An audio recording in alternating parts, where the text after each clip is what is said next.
தமிழ்நாடு அரசின் நிதிநிலை அறிக்கை இன்று தாக்கல் செய்யப்படும் நிலையில் ரூபாய் குறியீட்டிற்கு பதிலாக ரூ என்ற தமிழ் எழுத்தை தமிழ்நாடு அரசு முதன்மைப்படுத்தியுள்ளது.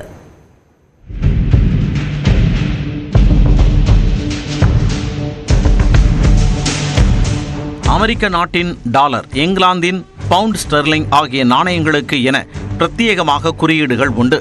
ஆனால் இந்தியாவில் நாணயமான ரூபாய்க்கு பிரத்யேக குறியீடு ஏதும் இல்லாமல் இருந்தது. இந்த நிலையில் 2009ஆம் ஆண்டு மத்தியில் ஆட்சியில் இருந்த காங்கிரஸ் அரசு ரூபாய்க்கான தனி குறியீட்டை உருவாக்க திட்டமிட்டது. இதற்காக நடத்தப்பட்ட போட்டியில் தமிழ்நாட்டைச் சேர்ந்த உதயகுமார் வடிவமைத்த புதிய குறியீடு ஏகமனதாக தேர்வு செய்யப்பட்டு 2010ஆம் ஆண்டு ஜூலை 15ஆம் தேதி முதல் அமலுக்கு வந்தது. தேவநாகரி எழுத்தான RA மற்றும் ரோமானிய எழுத்தான R ஆகியவற்றை இணைத்து உருவான அந்த குறியீடுதான் தற்போது வழக்கத்தில் உள்ளது. இந்நிலையில் தமிழ்நாடு அரசின் பட்ஜெட் தொடர்பாக முதலமைச்சர் மு.க.ஸ்டாலின் வெளியிட்டுள்ள வீடியோவில் ரூபாய் குறியீட்டிற்கு பதில் ரூ என்ற எழுத்து இடம்பெற்றுள்ளது. தமிழ் மொழி அல்ல என்பதால் தேவநாகரி குறியீட்டை பயன்படுத்தவில்லை என மாநில திட்டக்குழு செயல் துணைத் தலைவர் ஜெயரஞ்சன் விளக்கமளித்தார்.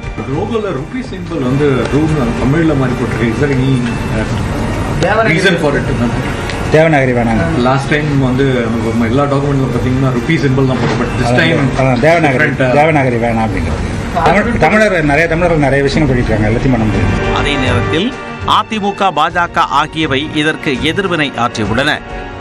மின்சார கட்டணம் குறையணும், அதுக்கப்புறம் வந்து பால் விலை குறையணும், அதுக்கப்புறம் வந்து வீட்டு வரி குறையணும், அதுக்கப்புறம் வந்து இது சொத்து வரி குறையணும், அதுக்கப்புறம் வந்து எல்லா வரி உயரும் குறையணும்னு தானே ஒரு இதே வந்து ஒரு மக்களே எதிர்பார்ப்பாங்க. அந்த எதிர்பார்ப்பை பூர்த்தி செய்யாம சும்மா ரூன்னு போட்டா வயிறு ரொம்பிடுமா? ஏழைங்க வயிறு ரொம்பிடுமா? நம்ம ஏமாத்துற வேலை. திடீரென்று இந்த ரூ திடீர் பற்று எங்கிருந்து வந்தது? ஆக தமிழகத்தில் உள்ள அத்தனை குற்றங்களையும் மறைப்பதற்கு திடீரென்று தமிழ் பற்று இவர்களுக்கு வந்திருக்கிறது. எத்தனை முறை மத்தியில் ஆட்சியில் இருந்தார்கள், ஏன் அப்பொழுது இதை பற்றியெல்லாம் சிந்திக்கவில்லை? திடீரென்று என்ன தமிழ் பற்று வந்திருக்கிறது? ஆக தேசிய அளவில் ஒன்று பின்பற்றப்படுகிறது என்றால் அதை பின்பற்ற வேண்டியதுதான் பெடரல் செட்டப் என்று நாம் சொல்வது.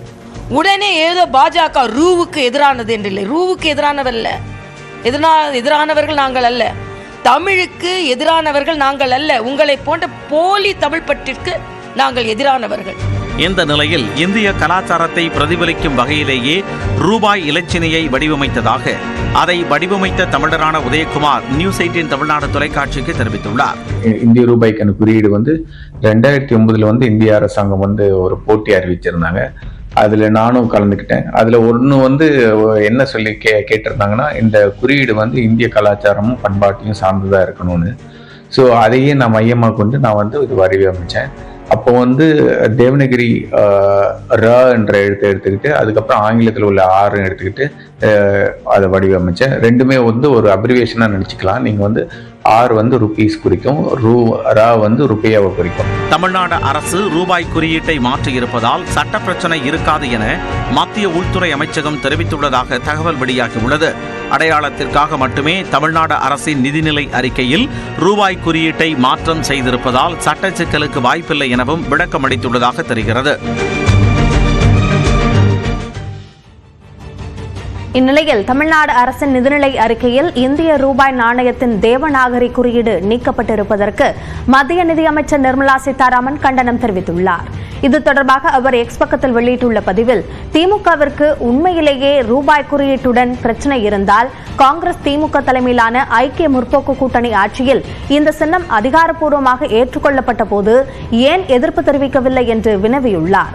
இது வெறும் குறியீட்டுவாதம் மட்டுமல்ல என்றும் இது இந்திய ஒற்றுமையை பலவீனப்படுத்தி பிராந்திய பெருமை என்ற போர்வையில் பிரிவினைவாத உணர்வை பரப்பும் ஆபத்தான மனநிலையை குறிப்பதாகவும் நிர்மலா சீதாராமன் குற்றம் சாட்டியுள்ளார்.